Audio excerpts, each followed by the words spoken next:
예수님이 이제 제자들에게 전도에 대한 여러 지침을 이번 한 주 내내 묵상한 내용이 마태복음 10장의 내용인데요. 여러 지침을 주시고 제자들을 파송해서 보냈습니다. 그리고 본인 또한 여러 동네를 다니시면서 가르치고 전도하셨습니다. 그때 이제 옥에 갇힌 세례 요한이 예수님께서 그동안 하신 여러 가지 일들을 보고 자기 제자들을 예수님께로 보냈습니다. 그래서 예수님이 메시아인지에 대해서 물었죠. 예수님은 즉각적으로 대답하는 대신에 세례 요한의 제자들에게 너희들이 보고 들은 것을 전하라고 하셨습니다. 그 보고 들은 것은 바로 맹인이 보고 또 질병이 고쳐지고 죽은 자가 살아나는 그런 일이었죠. 그러면서 예수님이 하시는 말씀이 나로 말미암아 실족하지 않은 자는 복이 있도다, 이렇게 말씀하셨습니다. 이 말씀을 통해서 이제 새로운 전개가 시작되는데, 예수님이 누구신지에 대한 세례 요한이 이제 회의가 되는 것이죠. 그래서 오늘 말씀을 통해서 우리도 신앙생활하면서 이런저런 의문과 회의가 의심과 들 수 있어요. 그런데 그것을 어떻게 극복하고 해결할 것인가에 대한 좋은 지침, 교훈을 준다고 할 수가 있겠습니다. 먼저 1절에서 3절까지 말씀을 근거로 우리도 어딘가에 갇힐 때 신앙의 회의가 생길 수 있다는 것이죠. 이 세례 요한은 예수님보다 6개월 먼저 태어난 사람입니다. 여러분이 잘 아는 대로 누가복음에는 사가랴와 엘리사벳 사이에서, 제사장 사가랴와 엘리사벳 사이에서 태어났고, 엘리사벳은 예수님의 어머니 마리아와 뭔가 친척 관계, 어떤 촌수인지는 모르지만 친척 관계인 것을 알 수가 있는 것이죠. 그래서 이 세례 요한은 태어날 때부터 범상치가 않았습니다. 평범한 가정이 아니고 기도 가운데 하나님께서 특별한 사명을 띠고 이 땅에 보낸 인물이죠. 그래서 광야에서 나실인이 옛날에 삼손처럼 구별된 사람을 말하는 것이죠. 나실인으로 살면서 그의 미션은 바로 예수님이 오실 길을 예비하는 그런 삶을 살아왔습니다. 그는 누구보다도 예수님을 정확하게 알고 있었어요. 그래서 예수님을 의식했고, 또 자신은 예수님의 신발끈을 묶는 거, 매는 거, 이런 것조차도 감당하지 못할 자다. 사실 세례 요한의 영향력이 굉장히 컸거든요. 이스라엘 사회를 들썩들썩하게 했을 정도로 회개를 촉구하며 물로 세례를 주는 사람이었는데, 자신은 그 예수님 뒤에 오실 그분의 신발끈도 감당 못할 자, 그러니까 얼마나 뒤에 오실 메시아 예수 그리스도가 위대한 인물인지를 지금 소개하고 있어요. 요한복음 3장 3절은 자신은 쇠하고 예수님은 흥해야 된다. 사람이 그렇게 하기가 쉽지가 않은데, 이게 바로 어제 말씀드렸던 자기 십자가를 지고 가는 것입니다. 자기 부정이죠. 자기 희생이죠. 이게 진정한 크리스찬의 삶이어야 된다, 이렇게 말하는데, 이처럼 그는 누구보다도 이 메시아 예수 그리스도를 기다리며 준비한 사람이었어요. 그런데 그가 동생의 아내를 취한 헤롯 왕이 여러 왕가가 이루었기 때문에 헤롯 안디바라는 이제 아들이었는데, 헤롯 안디바를 강하게 책망을 했어요. 그러면 안 된다. 이게 도덕적으로 문제가 된다. 어떻게 제수를 자기 아내로 맞냐, 동생의 아내를 아내로 취하냐, 이거는 왕으로서 아니다, 이렇게 이제 얘기를 했겠죠. 세례 요한이 여러 가지 강하게 질책을 하고 책망한 것 때문에 모함을 받고 이제 뒤집어 써서 옥에 갇힌 거죠. 그 죄 때문에. 그리고 옥에 갇혀서 시간이 흘렀습니다. 자신은 활동을 못합니다. 그러니까 자기가 그렇게 옥에 갇히게 되면 아마 이렇게 자기는 생각했을 거예요. 뭐냐면은 자신이 외친 대로, 또 자기가 기대한 대로 예수님께서 이 모든 이스라엘의 악한 것들, 거기에는 여러 가지 또 종교적, 도덕적, 정치적 여러 가지 문제들이 있는 이 악을 다 이제 일소하고 싹 정리하고 회개한 자에게 큰 축복을 주고, 또 자신같이 주님을 위해서 예비하고 먼저 소개하고 이렇게 한 사람을 옥에서 꺼내줄 줄 알았어요. 자기 생각에는 아마 그랬던 것 같아요. 그런데 지금 상황은 어떻게 돌아가고 있습니까? 자기 생각과 전혀 기대와 전혀 다르게 흘러가잖아요. 그래서 자기 제자들을 지금 보낸 거예요. 예수님한테 보내서 뭐라고 그러냐면은 예수님이 정말로 메시아인지 묻고 있는 거예요. 자기 헷갈리는 거예요. 지금 의심이 들기 시작한 거예요.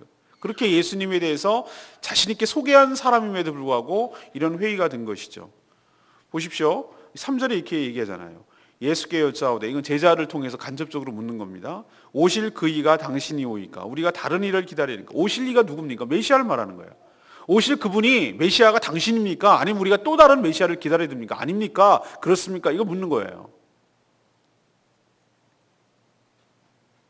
저는 이 말씀을 통해서 우리에게도 시사하는 바가 크다고 생각을 합니다. 인간은 말이죠, 육체가 갇혀 있든지 옥에 갇혀 있는 것이죠. 지금 육체가 속박당하고 자유가 없는 것이든지, 또 정신이 갇혔든지, 또는 마음이 닫혔든지, 생각이 갇혔든지, 뭔가가 이렇게 갇혀 있으면, 뭔가가 눌려 있으면 신앙에 강한 회의가 된다는 거예요. 우리가 그걸 지금 도전하고 가르쳐줘요. 그래서 우리가 묶여 있는 거, 우리의 생각이 갇혀 있는 거, 이런 것들을 속히 묶이지 말고 풀어날 때, 해방될 때 비로소 자유롭게 생각하고 신앙의 회의와 의심과 실족이 되지 않는다는 것, 시험에 들지 않는다는 것을 우리에게 가르쳐주고 있습니다.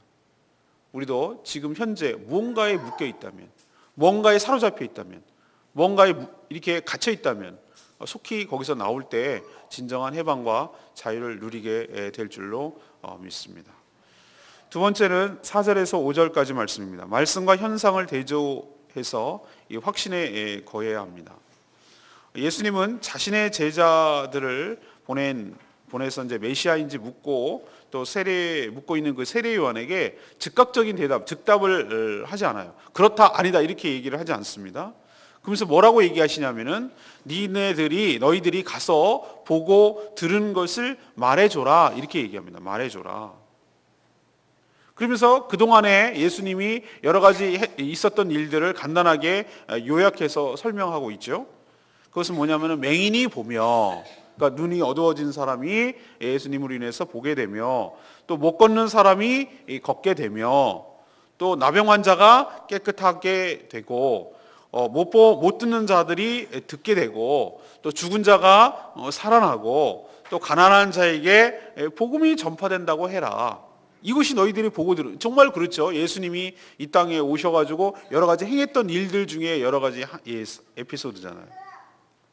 근데 왜 예수님이 내가 메시아다 이렇게 대답하거나 너희 의심하지 말라 이렇게 대답하지 않고 왜 있었던 일들을 얘기를 하라고 그런 거죠? 보고 들은 걸 얘기하라고 그러죠?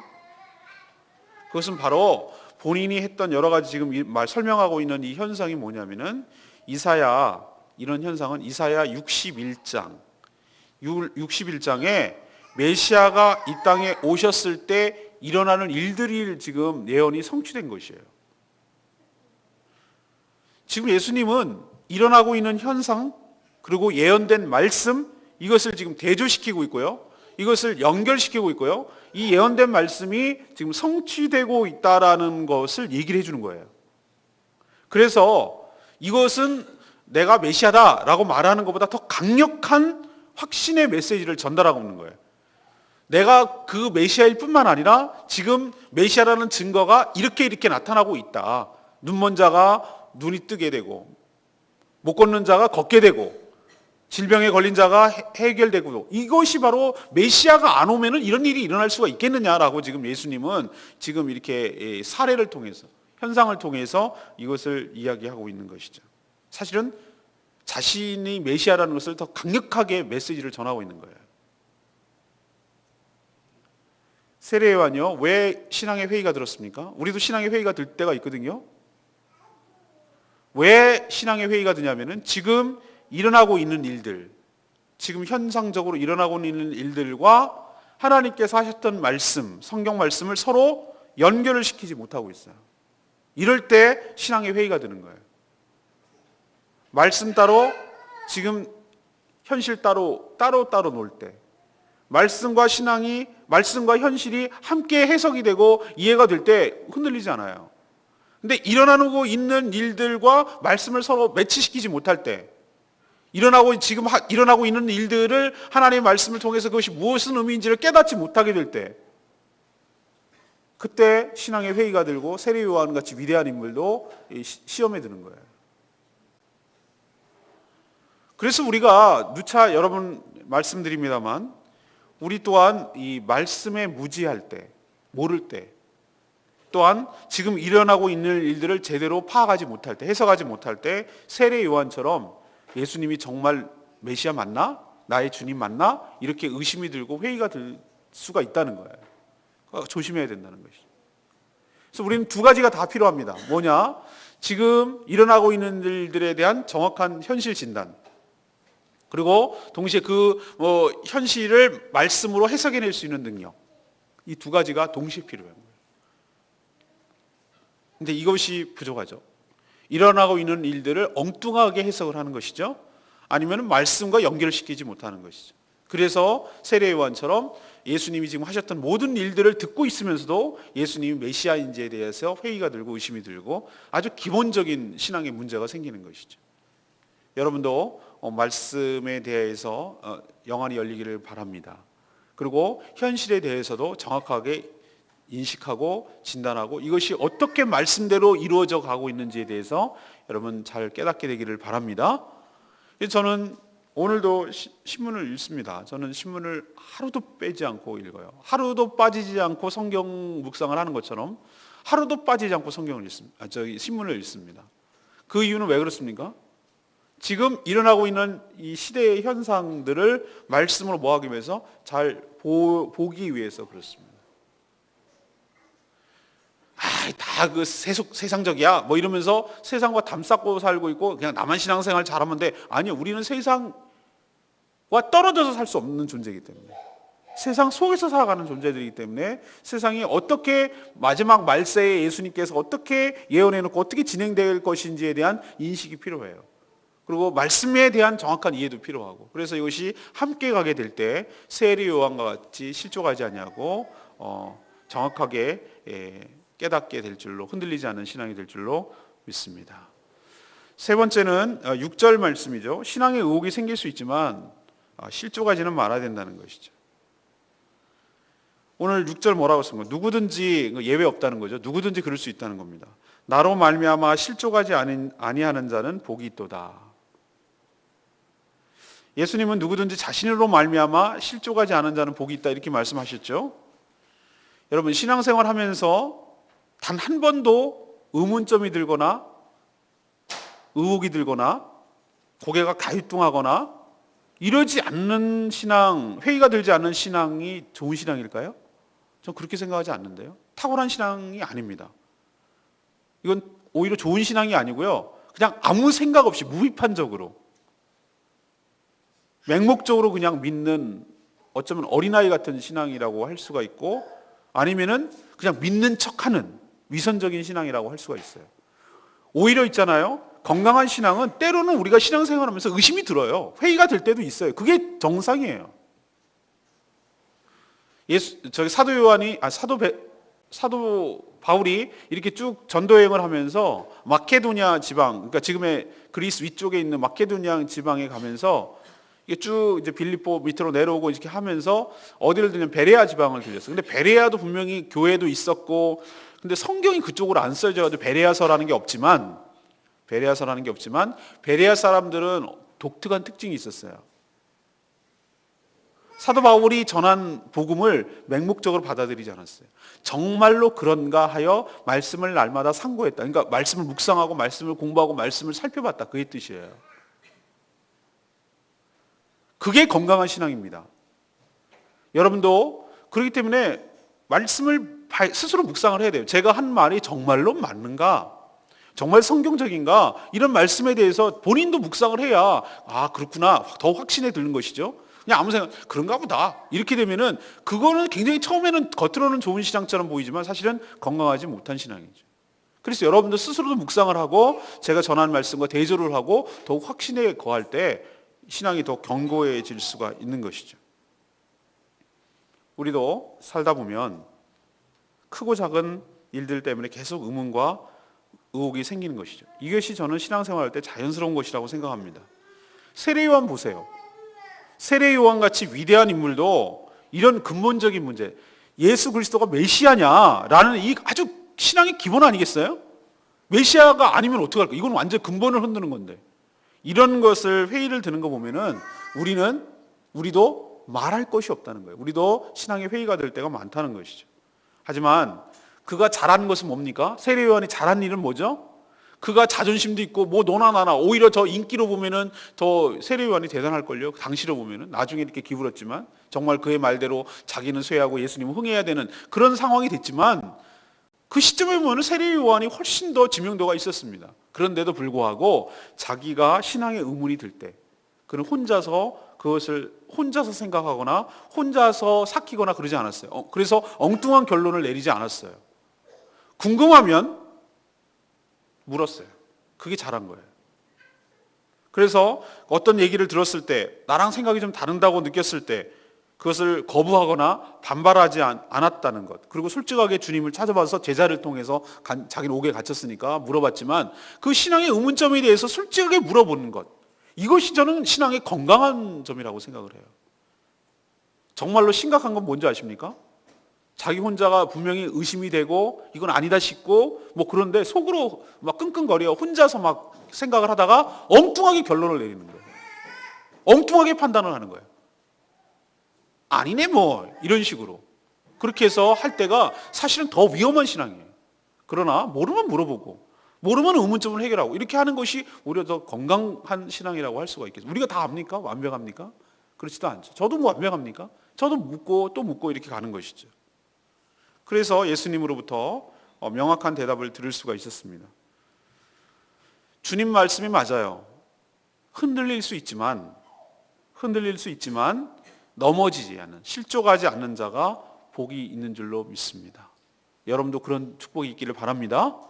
좀 이따 말하겠지만 흔들릴 수 있지만 넘어지지 않는 자가 되기를 바랍니다. 우리도 그렇게 해서 성장하는 것이죠. 전 역시 레마의 말씀 4절 말씀이죠. 예수께서 대답하여 이르시되 너희가 가서 보고 들은 것을 요한에게 알리되 맹인이 보며, 이런 쭉 얘기를 하세요. 메시아가 나타났을 때 일어나는 현상들에 대해서 지금 설명하는데, 여러분 그 도종환 씨의 그 꽃이라는 시 여러분 아십니까? 저보다도 더 시랑은 담을 쌓고 사시는 분들 같아서 때로는 옛날에 저는 시는 괜히 뭐 있는 것처럼 보이고 뭐 옛날에 저는 그렇게 생각했어요. 시를 좋아하고 막 그러면은 겉멋만 들어가지고 이렇게 한때 그랬었어요. 그런데 시가 요즘 좋아져요. 시가 왜 시가 좋냐면은 구구절절한 여러 가지 말 막 늘어놓고 하는 말보다 압축 있게 딱 그것을 딱 그 시어로 시를 그 언어 중에서 그 진수를 길어내 가지고 그 시인의 마음으로 이게 다 그 한 구절의 시를 떴었을 때 얼마나 마음이 공감이 되고 마음이 울림이 있고 그런지 몰라요. 그래서 내가 살아가는데 그 도움이 되는 시가 없는 사람은 참 이게 무미건조하게 살아가는 거예요. 도종환 시인이 쓴 꽃이라는 거 있어요. 이렇게 시작해요. 난 정확한 기억은 못 나는데, 흔들리지 않고 피는 꽃이 어디 있으랴, 비 맞지 않고 피는 꽃이 어디 있으랴, 이런 표현을 써요. 꽃은 우리죠. 인생이죠. 그리고 꽃을 피우는 것은 우리의 인생이 꽃 피는 거죠. 근데 우리도 지금 지천의 꽃인데 우리는 아우 예쁘다 이렇게 말하지만 꽃의 실존을 보면 수많은 난관이 있지요. 뿌리채 흔들어 놓죠. 흔들리죠. 오만 가지 비를 맞죠. 또 뜯기기도 하죠. 뭐 병도 들죠. 그런 여러 가지 난관을 극복하고 핀 꽃이 지금 꽃이란 말이죠. 옆에 튤립이 하나 펴가지고 저거 옮겨놓을까 말까 막 도덕적 죄책감 때문에 저기 꽃이 하나 핀 거예요. 튤립이 하나가. 웬일이야? 누가 하나 떨어뜨려 놨나? 뭐 이런 생각. 저 옮겨놓을까 하는데 이틀 뒤에 없어졌어. 누가 따간 거예요. 험하고. 교회 안팎에다 마당에 심어놓을까? 막 한 이틀 동안 고민했어요. 제가. 누가 똑 따갔어. 제가 말씀드린 건 이겁니다. 우리 인생이, 우리 신앙이 한 번도 의심이 들지 않고 한 번도 회의를 들지 않고 세워지는 신앙이 세상에 어디 있어요? 저도 회의가 들 때가 많을걸요? 저도 굉장히 회의가 들어요. 목사님이니까 아니요. 목회를 해야 되나 말아야 되나? 내가 제주도에 있어야 되나 말아야 되나? 회의 듭니다. 솔직히 말씀드릴게요. 회의 들어요. 내가 이 교회에 계속 있어야 되나 말아야 되나? 회의 들 때가 있어요. 실패인가? 그만할까? 이런 회의가 왜 안 들겠어요, 제가? 저도 인간인데. 실패했나? 안 되나? 제주도는 틀렸나? 이런 회의가 듭니다, 저도. 그렇지만 그런 회의가 드는, 어머, 목사님 어떻게 그렇게 회의가 들 수 있어요? 어떻게 그럴 수가 있어요? 라고 말하는 거는가 더 오히려 이상해요. 그런 회의와 흔들림이 있지만 어떻게 되는 것이죠? 그런 것을 잘 극복하고 더 이겨내는 신앙이 더 견고한 신앙이고 더 건강한 신앙일 줄 믿습니다. 뿌리가 이렇게 흔들리면서 나무는 더 깊이 파고든대요. 꽃도 흔들리면서 더 자리를 잡아간대요. 그래서 저는 신앙의 확신이 들 수 있는 두 가지 근거를 오늘 말씀드렸잖아요. 하나는 말씀, 그리고 또 하나는 말씀에 따른 성취. 이 두 가지를 보면서 우리가 신앙의 회의를 극복해야 될 줄로 압니다. 그래서 말씀에 대해서도 우리가 알아야 되고 또 그 말씀이 어떻게 응답되는지에 대해서도 우리는 살펴야 돼요. 이 두 가지가 함께 갈 때 우리가 신앙이 건강한 신앙이 될 수 있을 줄로 압니다. 생명을 살리고 풍성케 하는 일은 오직 메시아만 할 수 있죠. 그래서 저는 예수님이 메시아라는 것을 확신하는 거예요. 제주도요, 쉽지 않은 거 알아요. 그렇지만 최후 승리를 하나님께서 우리에게 주실 줄로 믿습니다. 그런 믿음이 있기 때문에 흔들리지만 가는 거예요. 안 흔들려서기 때문에 가는 게 아니고 흔들리지만 말씀으로 극복하기 때문에 가는 거예요. 여러분도 그런 건강한 신앙이 있기를 간절히 바랍니다. 이게 진짜 신앙입니다. 이게 실제 신앙이고요. 오늘 세 가지 말씀드렸어요. 왜 우리가 신앙의 회의가 든다고요? 세례 요한이 옥에 갇히는 것처럼 내가 신체가 갇히건, 예를 들면 이런 사람이 있어요. 질병 때문에, 원치 않은 질병 때문에 아파요. 아니면 사고가 났어요. 그래서 육체적으로 건강하지 못하기 때문에 말씀의 자리에 못 나오는 경우도 있어요. 그거는 신체에 갇히는 것이죠. 아니면 신앙의 회의가 들어요. 자기 생각에 갇히는 것이죠. 무언가에 우리는 갇히게 되면 신앙의 회의가 든다고요. 뭔가 관계가 풀리지 못해서 관계에 갇혀버리면 왜 용서해야 되는 줄 아세요? 용서해야 되는 것은 내가 놔주는 거예요. 안 놔주면은 내가 그 사람의 감옥에 갇히는 거예요. 세례 요한이 옥에 갇히는 것처럼 우리는 몸만 갇히는 걸 갇히다고 말하지 않아요. 우리 생각이 갇히고 우리 생활이 갇히고, 예를 들면 경제적으로 누구에게 종속당하면 그 사람에게 갇히는 거예요. 거기 매몰돼 버리는 거예요. 그러면 자유롭지가 못해요. 자유롭지가 못하게 될 때 신앙의 회의가 와요. 의심이 들어요. 세례 요한과 똑같아요, 우리는. 그래서 내가 뭔가에 매여 있는가, 내가 뭔가에 갇혀 있는가를 오늘 말씀을 통해서 잘 살펴보기를 원합니다. 기도하는 가운데.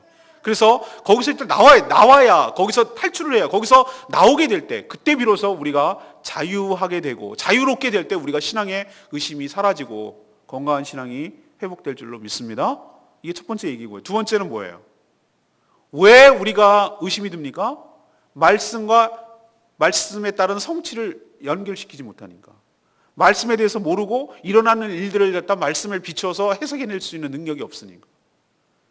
예수님께서 쭉 메시아가 오면 일어나는 일들, 이사야 61장을 통해서 예수님이 간접적으로 얘기하고 있잖아요. 맹인이 보게 되며, 걷지 못하는 자가 걸으며, 나병 환자가 낫게 되며, 쭉 이런 얘기를 쭉 해줘요. 근데 이게 뭐예요? 이게 메시아란 얘기잖아요. 그렇죠? 이런 일들이 일어나는 게 곧 메시아가 왔을 때 일어난다는 얘기잖아요. 그런 얘기는 곧 뭐예요? 자신이 메시아란 얘기잖아요. 그러면서 넌지시 지금 세례 요한을 질타하고 있어요. 뭐라고 그러냐면 책망하고 있어요. 왜 그러냐면 너는 그렇게 나에 대해서 잘 얘기를 하고 알고 있으면서 말씀 이사야 선지자가 얘기했던 것과 지금 일어나고 있는 일을 왜 매치를 못 시키냐 이거예요. 우리도 알기는 오지게 잘 알아. 굉장히 잘 알아. 아는 건 되게 많아, 성경에. 그러나 지금 내가 어떤 짓을 하고 있는지에 대해서 해석을 못 한다면, 지금 일어나고 있는 일들에 대해서 정확하게 진단을 못 한다면, 이건 말씀 따로 현상 따로도 가는 거예요. 그렇게 됩니까? 세례요한처럼 의심하게 되는 거예요. 여러분들 영적으로 깨어있기를 바랍니다. 말씀에 대해서 명확하기를 바라고 지금 일어나고 있는 내가 지금 처한 현실 좀 이걸 정확하게 볼 줄 아는 눈이 우리에게 있어야 돼요. 그럴 때 이 세례요한 같은 회의에 빠지지 않고 건강한 신앙이 될 줄로 믿습니다. 세 번째는 뭡니까? 흔들릴 수 있어요. 의심할 수 있어요. 근데 세례요한처럼 물어봐야 돼요.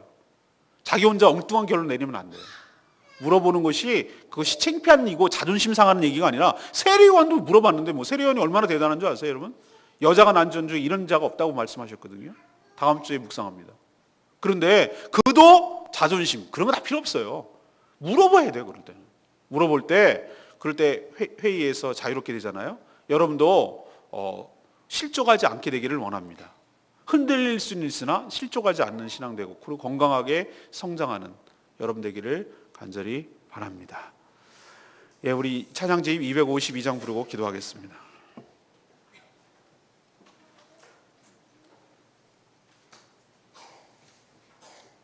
이 찬양 보면은 내 영혼이 확정되고 확정되었사오니 의심하지 아니하고 주를 바라보는 믿음의 눈으로 바라보는 이런 일이 있기를 우리도 바랍니다. 오늘 찬양 말씀 생각하면서 이 찬양 부르겠습니다. 모든 상황 속에서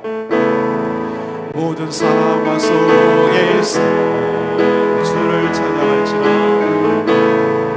주를 찬양할지라 주는 너의 큰 사랑에 큰 도우시라 큰 도우시라 주의 얼굴 구할 주의 영을 부으시라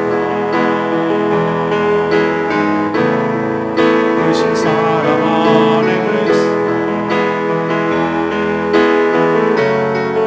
주를 보게 하소서 이 영혼이 완전되고 완전되어 싸우니 믿음의 눈으로 주를 바라봅니다.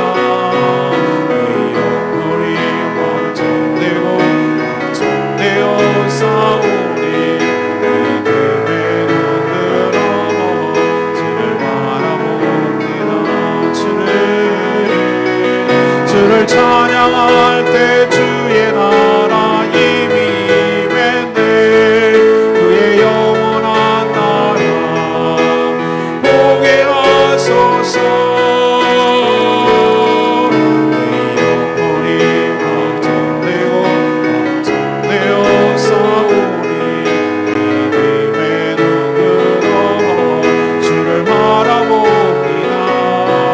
내 영혼이 확정되고 확정되어 싸우니 믿음의 눈으로 주를 바라봅니다. 오늘 말씀 듣고 하나님 저희도 신앙의 회의가 생길 수 있지만 말씀으로 잘 극복하고 견고한 신앙 될 수 있도록 축복하여 주시옵소서. 다 같이 주여 외치며 하나님 앞에 기도하는 시간 갖겠습니다. 주여 이 영혼이 완전되고 완전되어 싸우니 믿음의 눈으로 주를 바라봅니다. 내 영혼이 완전되고 완전되어 싸우니 믿음의 눈으로 주를 바라봅니다. 주를 찬양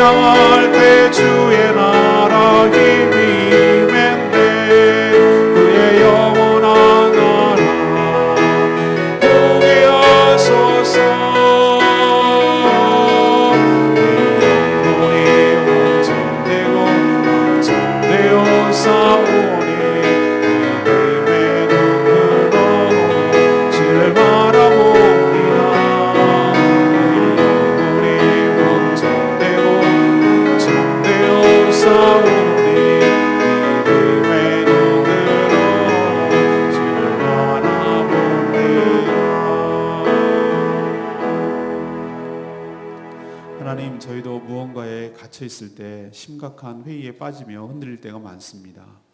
이런 저희들을 불쌍히 여겨주시고 친히 가르쳐 주시옵소서. 말씀을 제대로 모르는 저희들에게 말씀을 가르쳐 주시옵소서. 일어나는 일들을 보면서도 깨닫지 못하는 저희들에게 깨우쳐 주시옵소서. 의혹이 생기지만 예수님 때문에 실족하지 않게 하여 주시옵소서. 흔들릴 수 있지만 더 확신의 거함으로 더욱더 신앙과 믿음이 견고해지게 하여 주시옵소서. 생명을 살리고 풍성하게 하는 주님의 역사가 지금도 성령을 통하여 일어날 줄로 믿습니다. 이 모든 것을 보고 믿어지는 축복이 저희 가운데 있게 하여 주시옵소서. 오늘도 후메이드 월드 은혜 가운데 잘 진행되게 하시고 어린 영혼들에게 영혼을 통해 말씀이 그 심령이 바뀌게 하여 주시옵소서. 또한 주일을 거룩하게 준비하게 하여 주시고 최선을 다해서 준비하시고 모든 좋은 것들을 주님께 올려드릴 수 있도록 저희들의 마음과 생각을 주장하여 주시옵소서. 오늘 하루도 주님 은혜 가운데 살기를 바라옵고 마땅히 해야 될 여러 가지 일들을 잘 감당하는 하루 되게 하여 주시옵소서. 예수 그리스도의 이름으로 축복하며 기도합니다.